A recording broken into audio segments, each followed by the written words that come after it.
Hello guys, അങ്ങനെ ചെമ്പനീർ പൂവ് പുതിയ പ്രമോല് നമ്മുടെ സച്ചിൻ രേവതിയും കൊണ്ട് വീരാനിക്കാനെ കൊണ്ട് നമ്മുടെ ചന്ദ്രോദയം വീട്ടിലേക്ക് വരുവാണ്. അവിടെ വെച്ച് നമ്മുടെ വീരാനിക്ക സത്യങ്ങളൊക്കെ തുറന്നു പറയുന്നുണ്ട്. ഞാൻ ആരുടെയും ചെറിയച്ഛനോ അല്ല, ഇളയച്ചനോ അല്ല, ഒന്നുമല്ല. ഞാൻ ചെക്കൻ്റെ അമ്മാവനാണ്.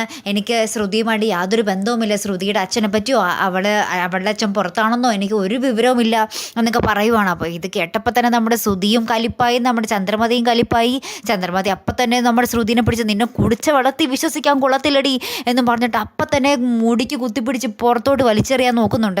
അപ്പോൾ ശ്രുതിയാണെങ്കിൽ ശ്രുതിയുടെ കാലിൽ വീണ് കരവോ, എന്നെ ഉപേക്ഷിക്കല്ലേ എന്നൊക്കെ പറഞ്ഞു. അപ്പോൾ ശ്രുതിയാണെ ഇപ്പോൾ പട്ടിയുടെ പുലോളം മൈൻഡ് ചെയ്യുന്നില്ലേ, നീ എന്നെ ചതിച്ചല്ലേടി എന്നും പറഞ്ഞിട്ട് നമ്മുടെ ശ്രുതി ഒട്ടും തിരിഞ്ഞു നോക്കാതെ നിൽക്കുവാണേ. ലാസ്റ്റ് നമ്മുടെ ചന്ദ്രമതി പിടിച്ച് വലിച്ച ഗേറ്റിൻ്റെ പുറത്തോട്ടിട്ട് ഗേറ്റ് പൂട്ടിക്കളയുന്ന രംഗങ്ങൾ തന്നെയാണ് കൂട്ടുകാരെ നമുക്ക് കാണുവാൻ സാധിക്കുന്നത്. ഇനി ശ്രുതി എങ്ങനെ അതിനകത്തേക്ക് കയറും എന്നാണ് നമുക്ക് അറിയേണ്ടത്. മിക്കവാറും നമ്മുടെ ശ്രുതിനെ വലയിൽ പിടിച്ച് ശ്രുതി വഴി വീണ്ടും ആ വീട്ടിൽ കയറി പറ്റാനായിരിക്കും സാധ്യത. എന്തായാലും നമുക്ക് നോക്കാം കേട്ടോ. ചന്ദ്രമതിയുടെ ഇനിയുള്ള പ്രതികരണം മൊത്തം നമുക്ക് അറിയേണ്ട ഒരു കാഴ്ച തന്നെയാണല്ലേ. കാത്തിരിക്കാം കേട്ടോ. അപ്പോൾ അടുത്തൊരു വീഡിയോയുമായി വരുന്നത് വരയ്ക്കും ഗുഡ് ബൈ.